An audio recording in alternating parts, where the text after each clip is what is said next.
Hey guys, let's get more news about Steelers, but first, don't forget to subscribe and leave your like.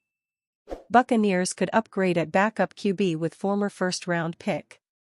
The Pittsburgh Steelers may have created a template for NFL teams looking for bargain quarterbacks with what they've done in 2024, when they locked down a former NFL All-Pro and Super Bowl champion in Russell Wilson and a former first-round pick in Justin Fields for a combined $4.4 million.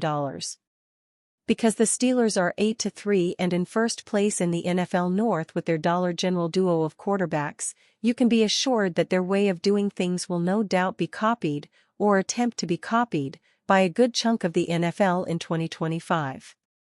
While the Tampa Bay Buccaneers won't be able to match the total savings the Steelers have encompassed, they might be able to make a splash by signing former New York Giants quarterback Daniel Jones as the backup quarterback to Baker Mayfield in 2025.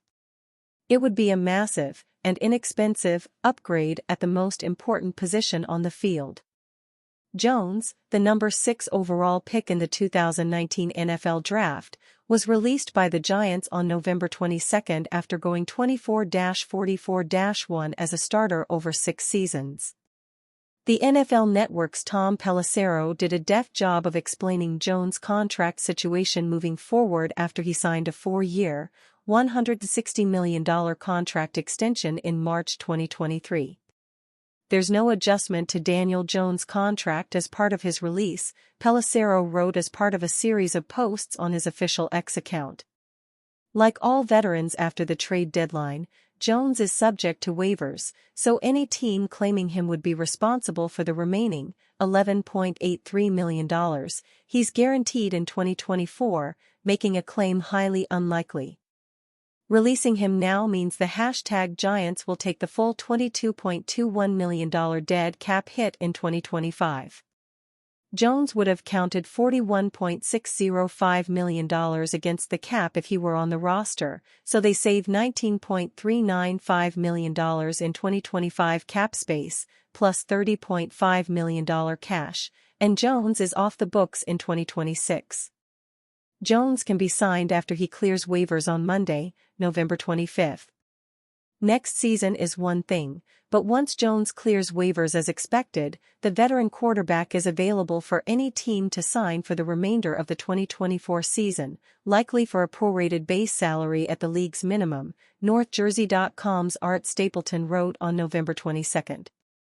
There is also an added bonus for the team that signs Jones, provided he leaves for free agency in 2025. That team would be in position to get potential compensatory pick credit depending on the next contract he signs.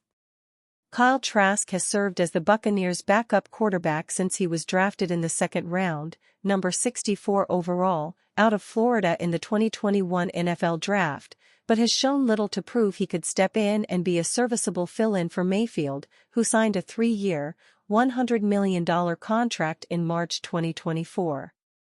Should the Buccaneers make a playoff run in 2024, it would be worth it to sign Jones and have him as an insurance policy down the stretch if Mayfield, who is playing some of the best football of his career, were to go down with an injury.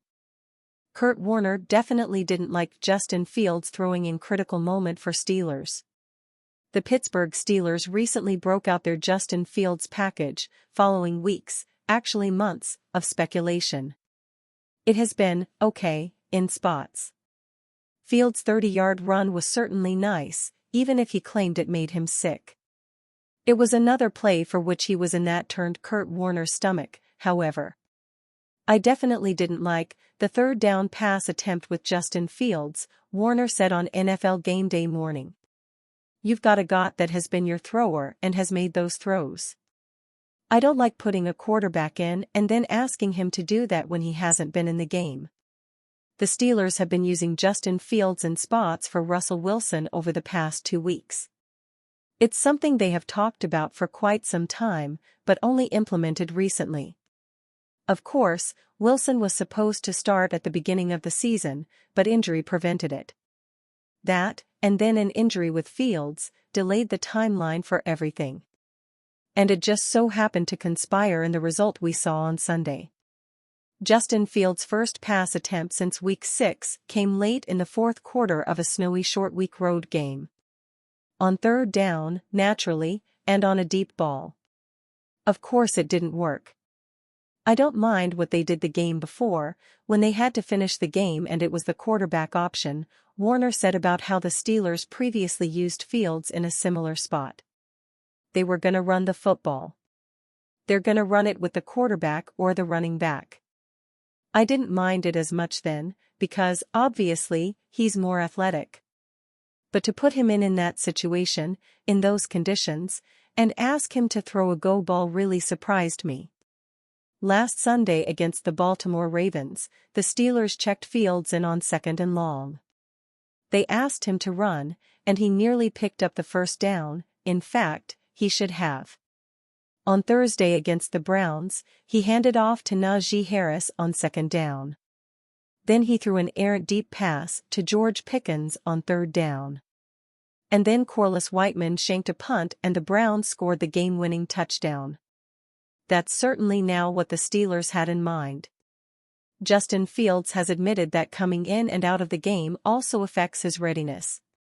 But he also said that he can't complain about any opportunity to play, which, of course he can't. Only Broderick Jones can. Of course, Russell Wilson just led the Steelers to a go-ahead touchdown drive shortly before this. He threw a beautiful ball through the snow for a deep completion touchdown to Calvin Austin III. It only made sense to ask Justin Fields to make the game-sealing pass instead, with Wilson evaluating from the sideline and sending good vibes. Steelers projected to replace Russell Wilson with this first-round QB. Following the 2024 season, the Pittsburgh Steelers must make some huge decisions. None of those decisions will be bigger than what they do at the quarterback position. Russell Wilson, Justin Fields, and Kyle Allen are all free agents, meaning the Steelers could have an entirely new quarterback room if they wish. They already turned the room over once before, however, trading Kenny Pickett, releasing Mitch Trubisky, and letting Mason Rudolph walk in free agency.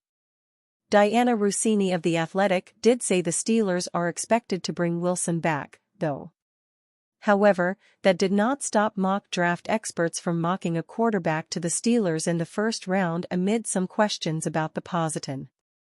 ESPN's Matt Miller had the Steelers drafting Alabama quarterback Jalen Milroe to be their quarterback of the future. The Steelers' future at quarterback is a big question heading into the offseason, as both Russell Wilson and Justin Fields are set to be free agents. Either could return, but the Steelers might be searching for more of a long-term option, Miller wrote. Milroe has a combination of Wilson's arm strength and pocket mobility and Fields' rushing ability. He's still a bit raw as a prospect, but he has 15 touchdown passes and rushed for 17 more scores this season.